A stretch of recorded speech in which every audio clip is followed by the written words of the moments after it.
Let's do it. This is how you ICAZ. Hey, this is how you ICAZ.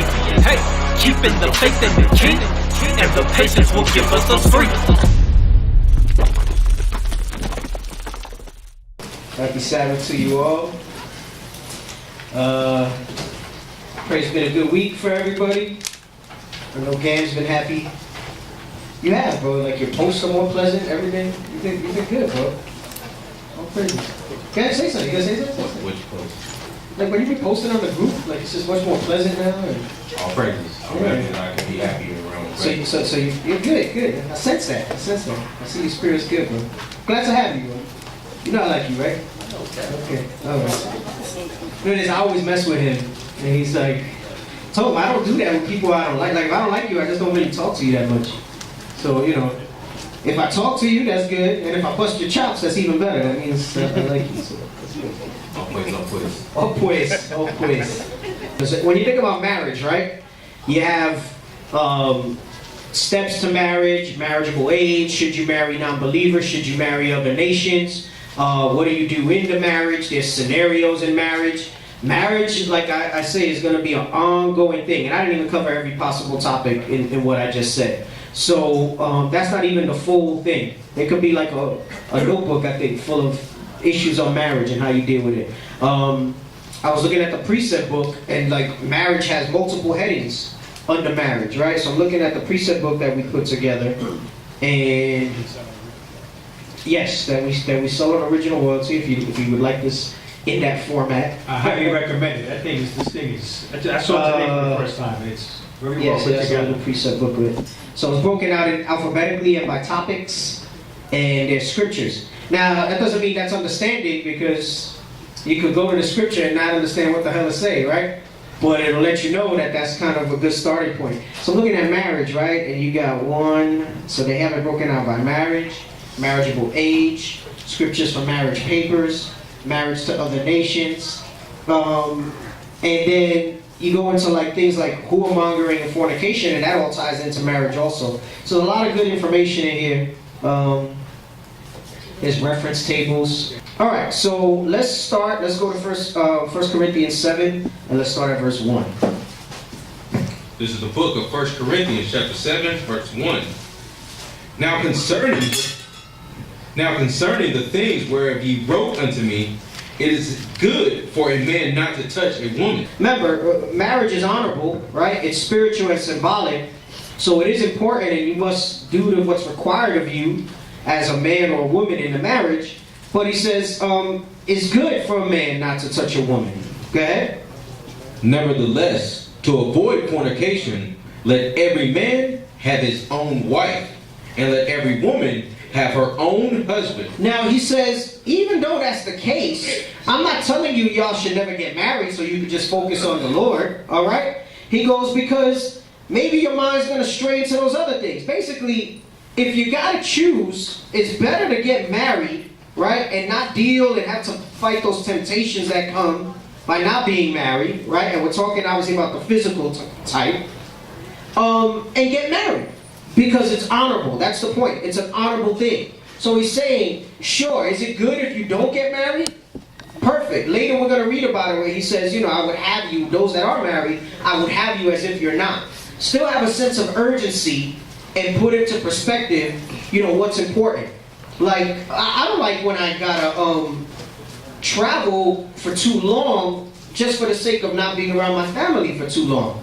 But I also understand that it's a necessary thing, and I have to go and do it. So I have to put that first, right? Because you have some people that will never travel because they don't want to leave their house or their significant other or their spouse. So there's a balance in that. So this is what he means those that are married should be as you're not. Doesn't mean neglect your house, right? It just means make sure that you have things in the right order. And it should be, some people don't. Many people, even, I'm talking about y'all in this truth, you have family first and then God. And it's supposed to be God first and then the family right after that. Some of y'all have not even family first, but kids first, not even the husband. Some of you women have the kids in higher esteem than your spouse, and it shouldn't be that way. All right? Some of you have the spouse. Some of you brothers can't get up out of your wife's skirt. And that's why I usually say when brothers get married, they're useless for a year. They're useless. Your head ain't right. Some of y'all in the courting process and you're useless. Your head ain't right. Your head ain't in the game. All you're thinking about is what? How can I please her? How do I win her over? You go into this mode where it's just like nothing else matters. Or you, on the surface, you're trying to put the other things into perspective, but you're not acting that way. You don't prioritize right. So he says, but listen, to avoid all that, just get married, right? It's honorable, and it'll put you in a frame of mind where now at least you're not stressing over, oh gosh, I'm on fire, I'm lonely, I need sex, whatever it is. Get married, and you won't have that problem. Read. Let the husband render unto his wife due benevolence, and likewise also the wife unto the husband. So it says you must render due benevolence. Okay? It's speaking about sex. He says, let the husband render due benevolence, and likewise also the wife unto the husband. So you can't be using this thing, all right, sisters, because usually sisters that'll withhold, okay? And it's, I don't know if it's something that your mother's taught you. I don't know if that's a conversation that mothers have with the daughters about, use this as leverage. But some of y'all, in America it is, I guess, maybe, I don't know. But some of y'all have this thing where it's like, oh, well, listen, I get it, right? Like, if somebody's like annoying you or whatever, it's gonna be hard to like get into the mood and want to like, if I'm not happy with you, I'm not trying to do anything, right? It's not even in my mind, I mean, I am a guy with enough provocation, I'll probably do it, but it's not in the forefront of my mind when I'm not in the right mindset of it, right? All right, it says, but you must render due benevolence. Read on. The wife hath not power over her own body, but the husband. And likewise, also the husband hath not power over his own body, but the wife. The wife hath not power over her own body. You, when it comes to sex, you don't have power over your own body, all right? So that means if the husband wants to have sex, and from the provisions of the law, and then what we're about to read in the next verse, all right? You'll see those are the only exceptions, okay? So, sisters, if he wants it 7 days a week, it's 7 days. That's exhausting. I don't even think in the world that it is 7 days a week. But if he wants it 7 days a week, 7 days a week it is. You got to gear yourself up. See, that's the type of stuff you got to talk to when you're proven, right? Not in the beginning, like when you're almost certain that you're going to get married, all right? Sex should be the last thing you're talking about until you build the foundation and everything else, all right? But maybe you want to know about those things. Listen, I kind of expect, all the time, right, whatever.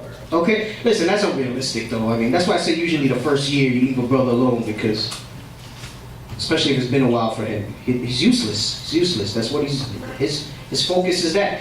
Hey, and that's scriptural, right? It says the ones that are married, right, leave them at home. So I know I'm being funny about it, but there's a reason for it. He said you don't bring a brother like that to war. Now, that doesn't mean, brother, you got married, you're not coming to camp for a year, all right? But I'm just saying, like, I've seen it happen, and it's hard to go ahead and put, have the brother do tasks and different things, because he's all focused. He's in the honeymoon stage. I call it the honeymoon stage. All right? So it says, sisters, you don't have power over your body with that stuff. Keep reading. Finish that verse, and let's read the next verse. The wife talking about it. The wife hath not power over her own body, but the husband. And likewise, also the husband hath not power over his own body, but the wife. Defraud ye not one the other, except it be with consent for a time, that ye may give yourselves to fasting and prayer, and come together again, that Satan tempt you not for your incontinence. Right. So, the definition of defraud, all right, I'm going to look at a few of them. It says to deprive of something by deception, all right? I want the one from, I like dictionary.com better. There we go. That's Merriam-Webster's. To deprive of a right. See, I love dictionary.com. To deprive of a right. As a husband and wife, it's your right equally. Sisters, if your husband don't want to do it, he got to do it. It ain't, I worked so hard today, my back hurts, whatever, all right? So if you got to be like, listen, my back hurts, you might have to do most of the work today, then that's what it is. And you just gotta, and like I said, brother, I mean, for the most part, guys aren't really, it's not like you gotta put a gun to it, right? It's like, okay, but maybe we don't always want to be that aggressive and initiated. Because some sisters just, okay, no, I'll give it to him, but then you're never looking for him, right? So listen, so we want to feel desired too, all right? We want to feel, we want to feel that way, all right? So, but you can't be like him. I had a long day, you know, my bunions hurt. I don't feel like doing nothing. If the wife wanted, brothers, you got to make it work. You can't give the excuse. Because then you'll be real mad if she's telling you that, oh, the kids ran me ragged today, and, you know, I just finished mopping and sweeping and all this other, whatever it is. Oh, plus she was at work, those sisters at work, all that stuff. It goes both ways. This is what the scripture's telling you. It's telling you that's their right. All right? So the reason I don't like your explanation, Eleazar, is because then it sounds like the man is subject to the woman. Only when it comes to sex. All right? When it comes to that. And lawfully. As long as you're within the construct. It says the bedroom's undefiled. But understanding the law, the bedroom's undefiled. Right? So meaning, go ahead. You know, no cross-dressing. All right? That's because if you got to break another law to do something in the bedroom, then it's not right. All right? That should be your simple understanding on that. Okay? But yeah, so, you know, I don't know. Again, it sounds weird, whatever. I'm not going to get too personal on it, but you talk about these things, and then you have the understanding in the scriptures. But it's a right. It says the only time is with consent for a time. So you both have to equally be in agreement, or for prayer and fasting. And he says, really, the consent should be so that you give yourselves to fasting and prayer. Maybe there's something outside of this, right? Maybe she got something going on down there, right? Women get yeast infections, right? Brothers might have something nasty going on, whatever. Right? Genuinely sick, okay? Then you have a little compassion. You could agree about that, all right? But then again, remember, it does release endorphins and all this other stuff, and that helps the body. So it could be. So I don't want to put a blanket statement like that, because then they're gonna be like, how do you determine if she's genuinely sick? Unless you brothers are doctors, right? You know, she gonna make sure that she take a real hot shower and come out. See, I have a fever. I can't do it. Whatever it is, hey, you'd be surprised, man. A woman that has hatred for her husband, she'll think of all types of things to try to prevent doing that. So you got to be on one accord in that. So understand, it's clear here. It says you don't have power over your own body when it comes to that, and neither do you as the man. All right? If she wants it, you got to do it. If he wants it, you got to do it. All right? There ain't no ifs, ands, or buts about that. Read verse 5 again. Verse 5, defraud ye not one the other, except it be with consent for a time, that ye may give yourselves to fasting and prayer, and come together again, that Satan tempt you not for your incontinency. So incontinency is dealing with being inconsistent. So it also means that you should have a healthy sexual relationship consistently in your marriage. All right? Because when you have incontinency, Satan starts to tempt one or the other. And that's when maybe it's, you know, there's a coworker at work, and, you know, she talks to him nice, and, you know, she might have an acquaintance somewhere, or an old Facebook friend pops up, and all of a sudden, you know, maybe something that wouldn't have normally been in someone's mind starts to seep in because there's problems in the marriage. If you keep that stuff consistent, you're not incontinent, then Satan is not able to really jump in there and tempt you. All right?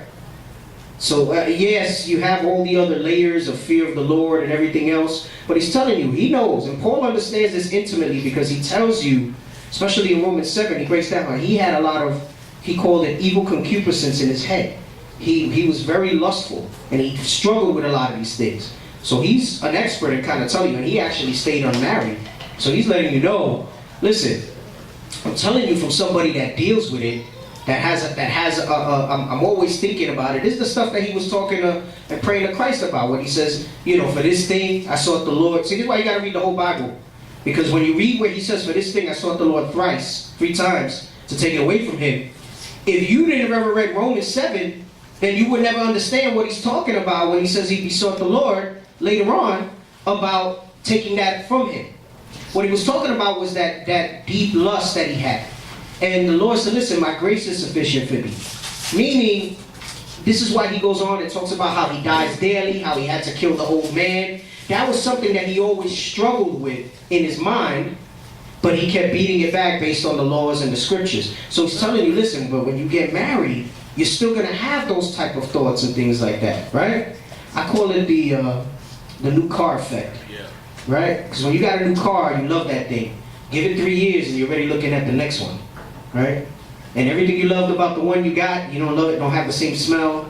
It's not right. And you start designing, you start eyeballing the next thing, and you at the light, you're looking at the next car.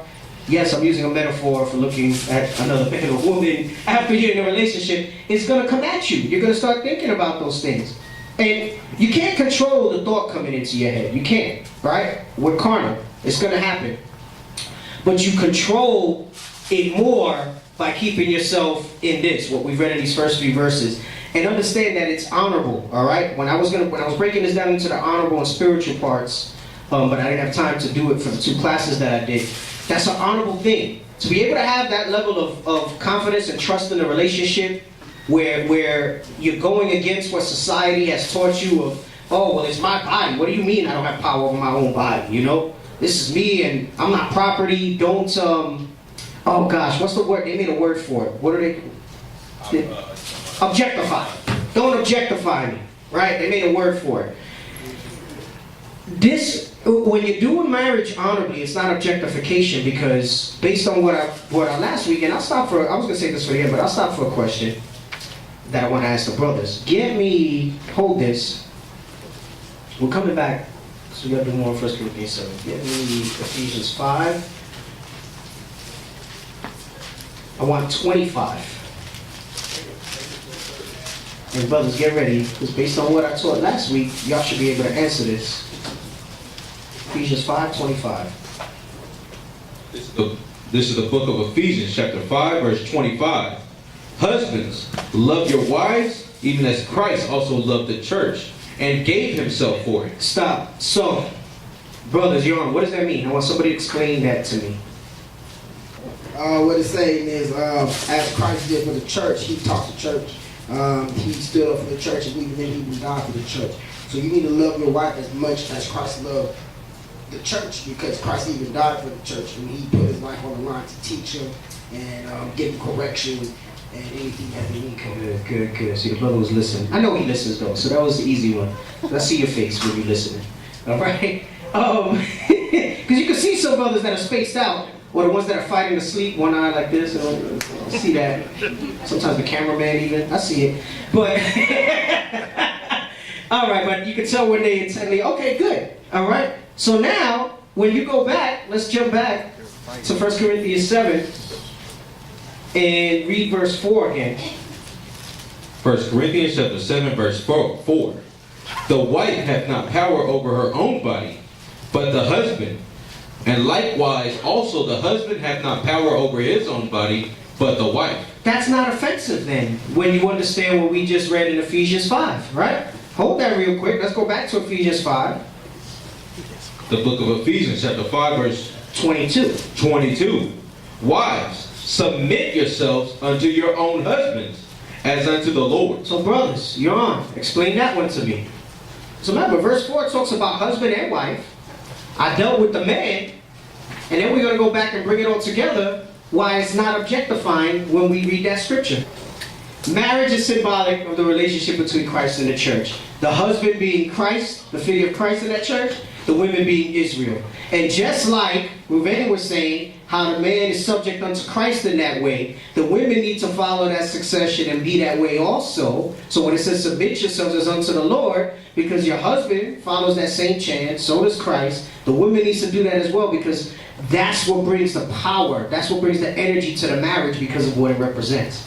When the husband and wife are not following that order, when they're not in that compliance, when they're not doing those things, that's when you have issues in the marriage, all right? Because then the spirit's not residing there. Then it becomes a carnal situation, all right?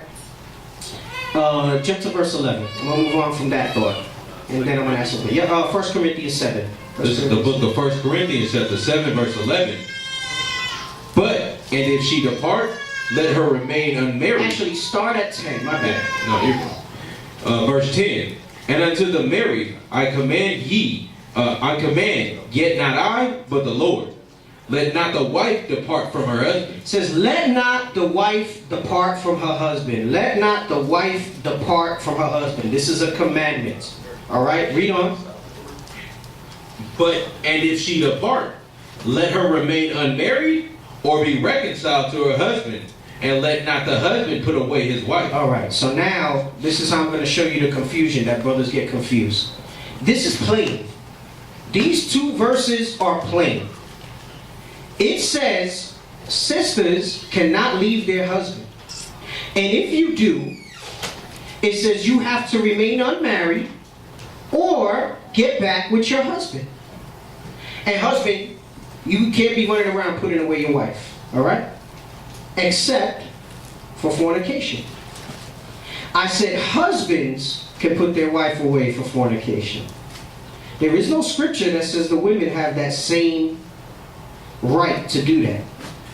So, I'll give you a simple example based on what I just said. So, brothers, brother in here is married to a sister. You're both in the truth, both keeping the commandments. Brother goes ahead and he sleeps with the chick at work because the wife was withholding at home. And no, I want that. Okay, the wife was withholding at home, and the brother slept with the one at work because, you know, the hoe can smell it, and she knows that something ain't right. And she gonna come in and start rubbing your back in the cubicle, right? The cleanup woman gonna come in, right? She gonna say, "Oh man, that brother looks like he needs some assistance. Something is not right in his abode, right?" And you sleep with her, and then he gets upset and he realizes it. He confesses it to the wife. He confesses it to the body, and he says, "I'm sorry." Can the wife leave the husband? No. Why not? What are her options? You said it strong. Stand up. What are her options? Stay with him. That's it. Stay with him and get counsel. So last night he slept with the hoe, and the next day she got to sleep with him in the same bed? That's basically what it is. Yeah? Okay. Joseph?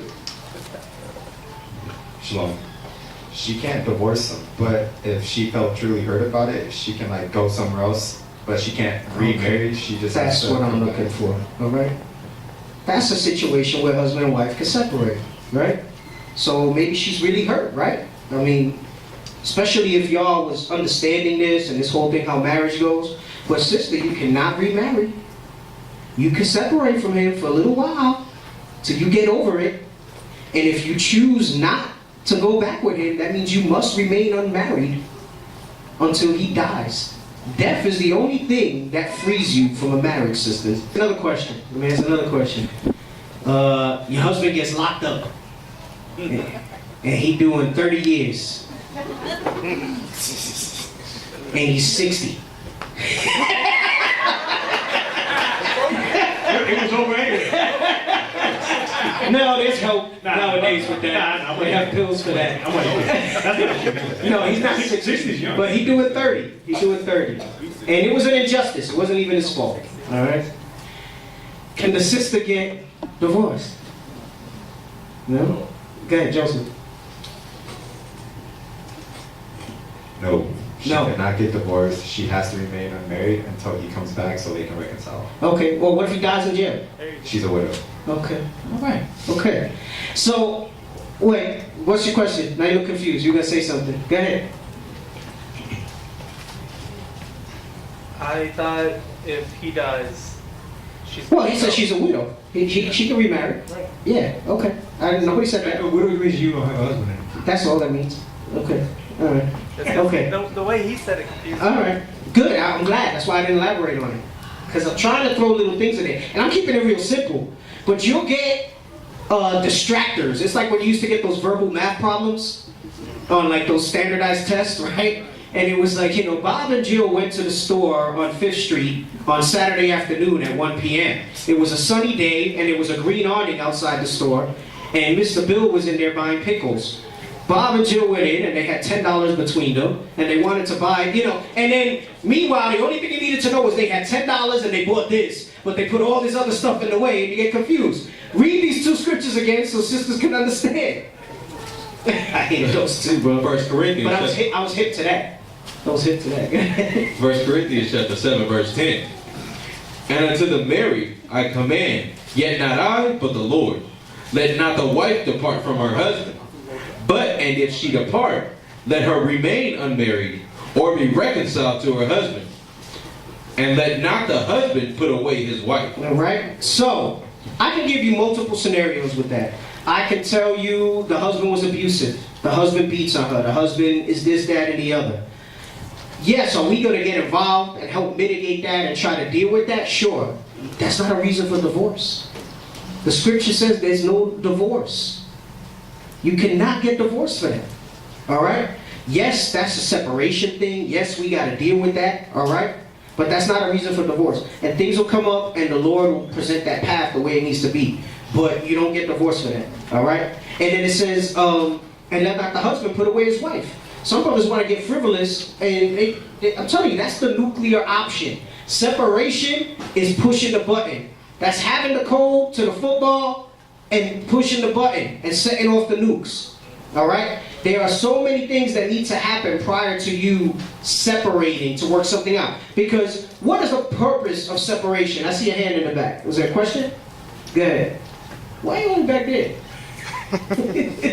Oh, okay. I just wanted to be clear in my mind about the man not putting away his wife. What if she's unevenly yoked? What do you, unequally yoked? Explain. What do you mean by that? Meaning that you were not on the same page as of spirit. And you all not, she's worshiping one thing, I'm doing one thing, and we're unevenly yoked, and we're not in the same spirit, same mind. Read the next verse. Read the next verse. No, wait, let me ask you a question. Did they come in the truth together, or they would, like, well, No, she just never believed, or? yeah, they believe, but some people like say if I'm so-called Christian and another person is do symphony or Okay, all right. No, because the reason I ask is because that happens two ways. All right, that happens because you marry an unbeliever thinking that you're going to convert her or him, right? And then you find yourself in that predicament, or you come in and you both weren't believers, and she just never gets on with the program. Right. All right. That's the only two reasons it should happen. There is a third. Some people will say, I don't believe anymore, right? But read the next scripture.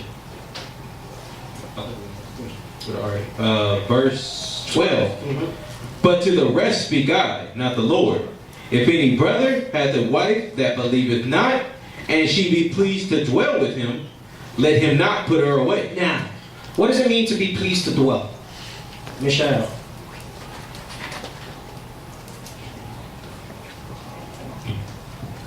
Pleased to dwell means that she's open to following the commandments. She's keeping them the same way someone that does believe, even if she doesn't believe, she still does them the way they're written in the scriptures. Okay. Why would she do that if she doesn't believe? Because she loves her husband. Okay. Or the other way. It could be the husband loves the wife and he does it. Okay. So that's what pleased to dwell means. So it says if you have somebody that's not really a believer, but she's not causing division, or he causing division in the house or whatever, all right? It says, don't put him away. You stay with him, right?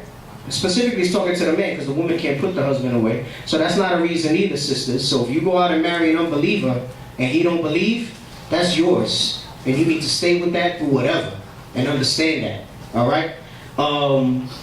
Unless he dies. Basically, all right? Unless he dies. And don't go trying to kill him either, or trying to arrange for somebody to kill him, all right? Because then the Lord's going to do something worse to you. Okay, so it says if she's pleased to dwell, don't put her away. Read on. Verse 13. And the woman which hath an husband that believeth not, and if he be pleased to dwell with her, let her not leave him. So that's not a reason to leave. If he be pleased to dwell. Read on. For the unbelieving husband is sanctified by the wife, and the unbelieving wife is sanctified by the husband. Else were your children unclean, but now are they holy. Because if you have a house that has division, one wants to celebrate Christmas while the other celebrates Hanukkah and everything, that means even your children will be unclean because that's confusion in the house, right? But if the spouse is pleased to dwell, then they're all going to be keeping the laws anyway. The laws keep you clean regardless of whether you believe or not, all right? That's what keeps you holy, okay? Remember, in the kingdom, I'm not saying other nations are going to get salvation, but in the kingdom, everybody's going to be keeping the laws, right? So even the other nations that are there in their roles as servants, they're going to be keeping the laws as well, all right? Read on. But if the unbelieving depart, let him depart. A brother or sister is not under bondage in such cases, but God hath called us to peace. So that was a long way for me to show you that that's the answer, soldier, is that the unbelieving has to depart. And I'm going to tell you how that's going to happen. The Lord will be merciful on you and will take that unbelieving spouse out of the picture if you are strong in your convictions in this truth. If you are trimming your ways and making it comfortable for that unbelieving spouse, they ain't never going to leave, and you're going to deal with that always. But they will leave. They will leave, or they will put you in a position where, because people get confused about the physical act of leaving. You know, maybe you're the one that leaves because they're the one that's name is on the lease, but they kicked you out. All right, doesn't necessarily mean that they're gonna walk out and leave you the place and stuff like that, right? But it's talking about they cannot bear to be with you anymore because of your holiness, because that's really what it is, because of your holiness. So in that case, all right, then you're not in bondage, but they gotta leave. Sister, you can't leave them, all right? And for a sister, you shouldn't be marrying somebody unbelieving, all right? It'll be set up a certain way. It tells you here, if the unbelieving depart, a brother or sister is not in bondage in that case. Right? You understand? Yeah. Okay. All right. So, let's read on. Verse 16. For what knowest thou, O wife, whether thou shalt save thy husband? Or how knowest thou, O man, whether thou shalt save thy wife? You don't know by your actions and the act of them. And I've seen this. There's a couple of examples. I think of one. There was a sister when I first came in that was with the congregation. This was when we used to go to Bishop Nathaniel's house. And she was married, but her husband never came. Right? But she never trimmed her ways. She always came to the Sabbath. She always kept the holy days. She did what she did, dress code, everything. All right? And she still became a wife, like the scripture says you're supposed to be a wife to her unbelieving husband. Lo and behold, some years later, her husband started to attend. All right? Her husband now is one of the most respected members in the body in New York. Okay? He's an officer now. He's he was one of the caretakers of the school. You want to talk about a brother that if you needed him to do something for the body or whatever, the Lord put the Spirit on him because of her and her actions to repent. And he at first he did it. First he didn't want nothing to do with it. At first he did it for her. And then he became an integrated part of the body. All right? And that's a brother that we all put a lot of respect on their situation because of that. And he, like I said, he's an officer now, I believe. He was a soldier when I left. He's an officer now because of that. So it says, for what knowest thou, okay, O wife, whether thou shalt save thy husband?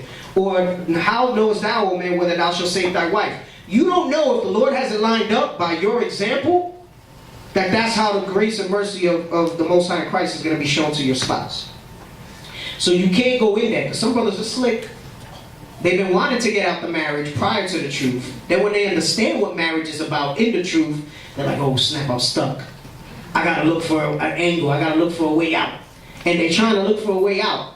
And then they start thinking about, damn, I should have dropped her before I learned about the truth. I'm telling y'all, wicked, and sisters too, every sister that had them thoughts, but wicked men that'll come with them thoughts. Listen, that's it. There's no excuse that, oh, well, we both didn't come in married together. There's no stipulations on that. This is what the scriptures say in there plain. This is what I'm saying. The counsel on marriage usually isn't that complicated if you understand and spiritually what these verses represent and what they mean. Nothing changes. Everything else is just distractors in the situation. All right? Nothing changes. It's the same. You can think of the most effed up situation. If it doesn't meet the criteria here, that's what it is. And maybe that means it's so bad that a sister remains unmarried. Sometimes you might have that. Some sisters try to play that role. I'll just stay unmarried. Lies. You know how it's lies? There's a scripture that talks about don't help widows under a certain age. Because it says they're going to wax wanted. Meaning what? They're going to want the company of a man at some point. Because when you got to a certain age, chances are you're probably not going to get married, you know? Maybe you spent 30, 40 years with somebody. You're up there in age. You don't want to go through that again. Whatever the reverence at that point that you have for, you know, your husband, all those years, you don't want to go through that again maybe, right? So you help those sisters out. But it says the younger ones don't. Because they're going to get the itch and they're going to want it scratched. So, right? So it said, so sisters that whatever I'm talking about, they're going to remain unmarried. I'm 25 years, I'll just remain unmarried. How old are you? 25. Got any kids? Nope. You ain't remaining unmarried. You're not remaining unmarried. Women have a biological thing to want to have children, all right? And then even when that goes, you have a biological thing that makes you want to get scratched, all right? So this whole thing, because some try to play that route. When they get mad and vexed in their spirit, I know I can't get divorced, but I'll remain unmarried. Because they think they're trying to hold that over them. Because guess what, husbands? You gotta wait. Because if she don't fornicate, oh, that rhyme. I'm gonna write a verse for you, right? Bars. Because if she don't fornicate, you can't get them remarried either. All right? You gotta try to reconcile to her as well. Yes. So if you're married, let's say you're married for 10 years, and she just bugs out and leaves, you can't get remarried? As the unbelieving departing? She bugs out and leaves? Or she's tired of your dirty drawers on the floor and she wants to break? No, you can't get remarried. As long as she is keeping the commandments and she's not leaving to go back into the world or screwing someone else, all right, you cannot get remarried. All right? Hey, remember, Christ explained this, and this is why the disciples said, if that's the case between a man and a woman, it's better that we don't get married then. Go ahead. That's a hard thing to pinpoint. How do you pinpoint if the departed is not in the truth no more? No, you do pinpoint, because bro, they're not gonna congregate. They're not gonna, you know what I'm saying? They're not congregating. That's number one, breaking the commandment. Right? That's breaking the commandment. What are they going to say? Well, I don't congregate, but I'm wearing skirts and I'm doing everything else. No, remember, because Jude tells you what? These are they who separate themselves, being sensual, having not the Spirit. Separation is the beginning of seeing somebody in the midst of sin. This is why that the Lord put congregating as a commandment for a reason. They're not keeping that law, just based on that. So how else not? And here's the other thing. Separation is for reconciliation. I'll put it like that. So you separate, not because you can't stand the Negro no more, you need to be away from him, and there's not an end resolution in that. This is why these things are in place. So it's not like y'all separate and months is going by and you're not talking to each other. There needs to be something, and it's usually mediated. We're not going to allow stuff like that. We're going to try to get involved and try to make that marriage come back together. So separation is very different than divorce, or some people like to use carnally, people will use separation in the truth. I've seen them use it as one foot out the door strategy. And they think that puts them closer to leaving. And I've seen that does happen, because their intent was never to really separate. That was the lining up of me leaving. Let me jump to verse 29. The book of 1 Corinthians chapter 7, verse 29. But this I say, brethren, the time is short. It remaineth that both they that have wives be as though they had So I was talking about this in the beginning. It said the time is short. So even though all these things on marriage, it being honorable, spiritual, all that stuff, he says, it remaineth that those that have wives, okay, be as though they don't, right? They had none. Read on. And that they that weep as though they wept not. So he's giving you another example, and he's saying what? Because you're weeping because of mourning or sadness, you shouldn't be bogged down by that, right? Because the time is short. Go ahead. And they that rejoice as though they rejoice not. And he gives you the opposite. And even though we live in a world, see, it don't mean some people think it's pious to be poor and unhappy. You can rejoice. You can have happiness in this present kingdom. But don't act like this is your rest either. That's really the point. There's another scripture that says this is not your rest. So yes, partake, enjoy. We do things like family outings, going to movies, whatever. You want to take a trip, do something, that's fine. But in context, all right? In balance with anything else. And the balance, when I really mean balance, I don't mean equal balance. The preponderance should be more on what you're doing as far as preparing yourself for salvation and the Lord's work. But it's unrealistic, and he understands that, to say that that's all you're going to do. All right? If you got a wife, you got to tend to your wife. If you're going to mourn, you got to tend to the mourning. All right? If you're going to be happy, you got to tend to everything else. It tells you build your kingdom, build your houses, have children, plant vineyards. Meaning, don't be of the mindset, because that's the other thing. I used to know a lot of brothers and sisters and be like, well, I ain't getting a better job because Christ can return. I ain't going back to college because Christ can return. And I'm not saying that college is a good thing for the sake of college, but that's what you need in this system to get sometimes a step up, right? I went back to school in my 30s to get my degree, so I go back, so I get into the dental field. I could have stayed in banking without my degree and do my thing, but I got tired of that, so I needed to go back and do something about it. But I know brothers and sisters be like, yo, I'm good making minimum wage and, struggling over here because, Christ might come tomorrow. So that's contrary to what the scripture says. No, I've literally met people that have told me, well, Christ might come tomorrow. So I'm not improving my life because Christ might come tomorrow. No, I mean, that's contrary to scripture on so many levels, not even from the personal perspective, but the scripture tells you work so that you can have more to distribute for those that don't. So you got brothers and sisters that can never give alms, and they never trying to do it. And I'm talking about ones that things are tough and you can't get it, and there's legitimate obstacles in your way. But some of you don't want to take the obstacles out your way, and you have a niggard spirit when it comes to alms and helping out the body, not thinking that that's how you build a nation. I'll tell you, there are no individuals in an organized nation. You can do things individually, and some things you must, but you cannot be an individualite and be part of an organized nation. It's contradictory. It doesn't work. It's two different spirits. It's two different mindsets, and you're not on one accord when you're that way. It's all or nothing. We all in or we not.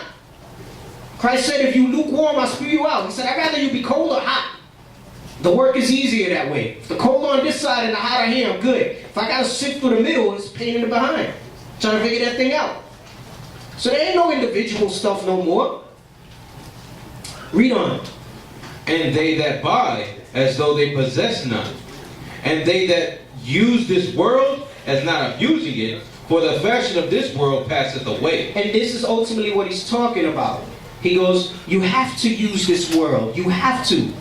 I often talk about people come into this truth and you cut off. Some of y'all had some good contacts. You had connections that years later you're like, damn, it would have been good to know this person. It would have helped something in the truth. I could have done this. I could have called them for that. Brothers and sisters are always asking for lawyers, doctors, things that you need to navigate in this present kingdom. And you went and you just, I'm cutting all of you off. You all gonna burn. And that's it.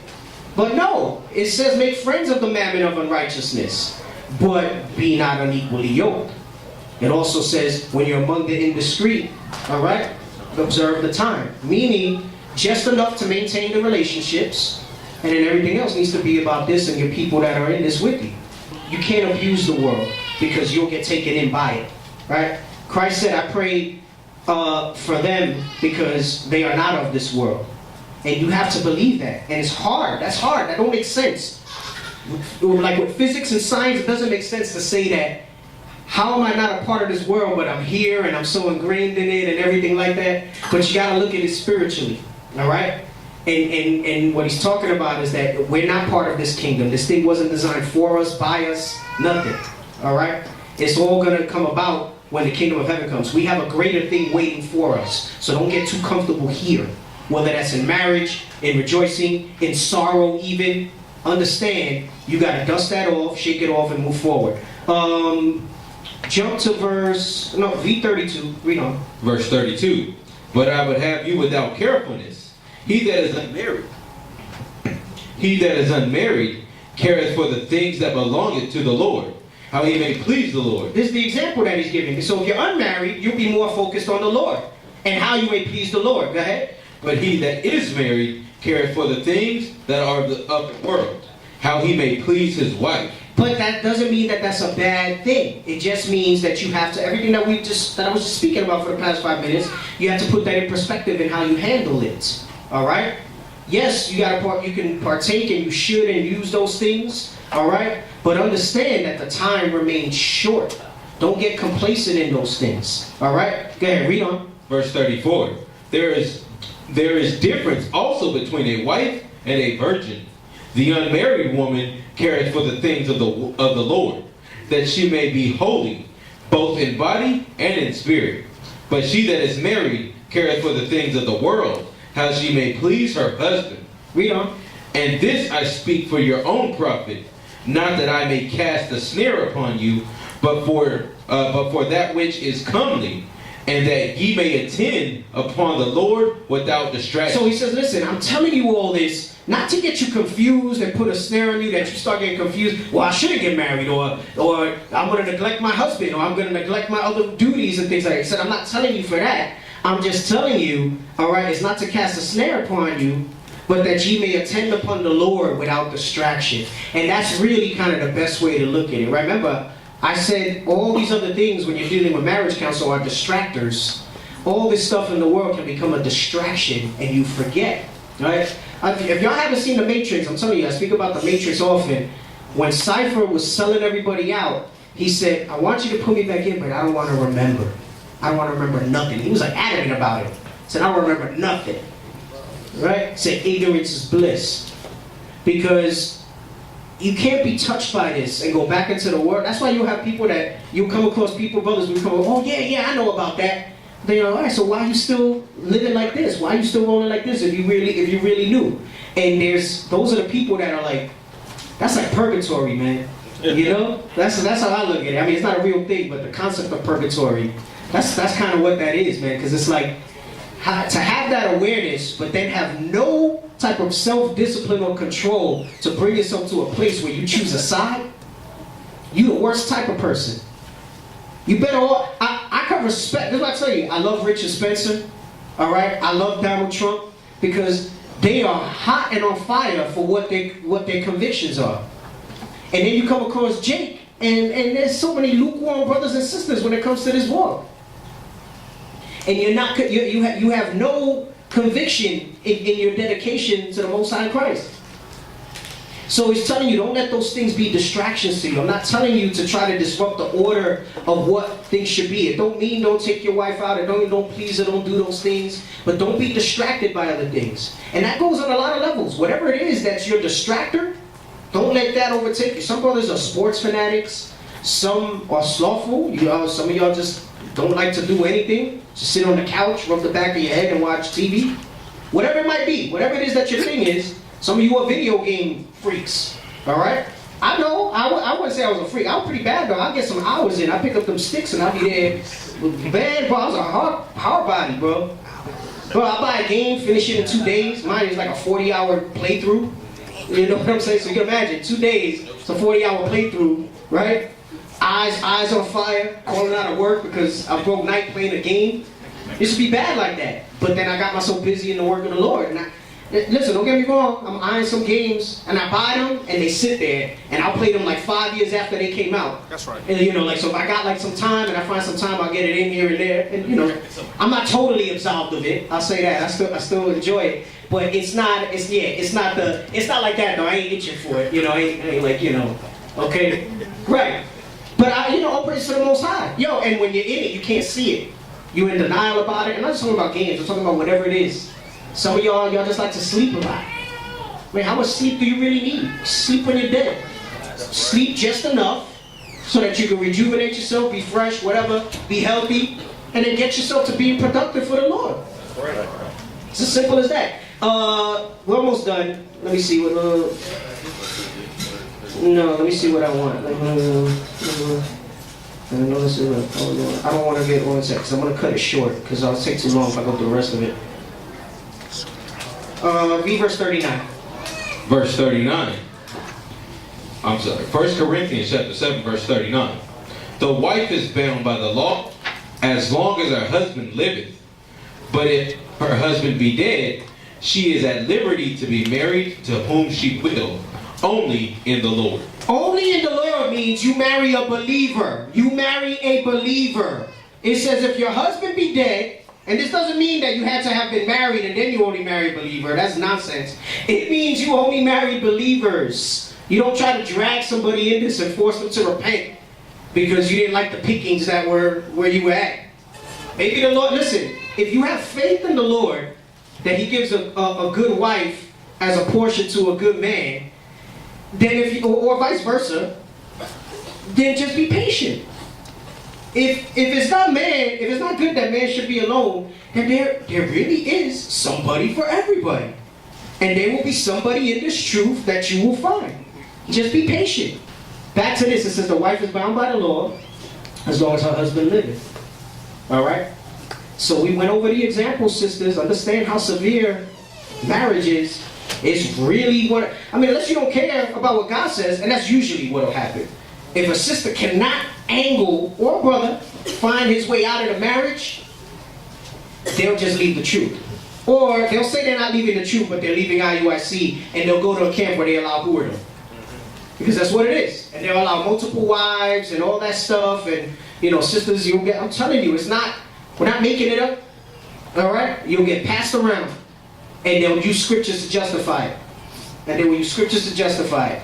But you're bound. You're bound. So understand marriage. And you know what? It's honorable and it's powerful when you understand that. Because that means Israel, as the woman being representative of Israel there, Israel cannot be bound to anybody but the Most High in Christ. Not Buddha, not Allah, what other madness is out there? Not Beyonce. Right, that's the new thing, right? Not Beyonce. The point is, marriage is much more than just two people being together, and that's why it's so much turbulence sometimes in it because of a lack of understanding by one or both, and that's what kind of messes things up. This is why Christ said He's beautified a husband and wife that agree together, because like the power spiritually that comes from something like that is you can't measure it. It's beautiful to see something like that. So let's get ready for headquarters class. We'll deal with, I'm sure we'll deal with more marriage stuff as things go on. All right. Shalom. Shalom.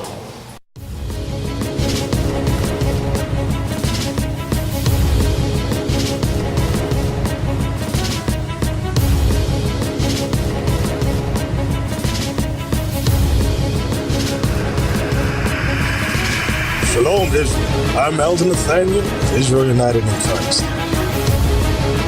YouTube likes to shut our channels down, as some of you have noticed, ever so often. Subscribing to join IUIC will assure you will always stay connected to our YouTube accounts.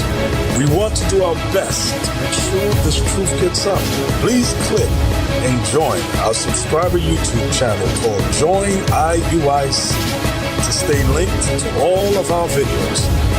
So again, please make sure you subscribe to this Join IUIC channel to get your latest updates from all our YouTube channels. Shalom.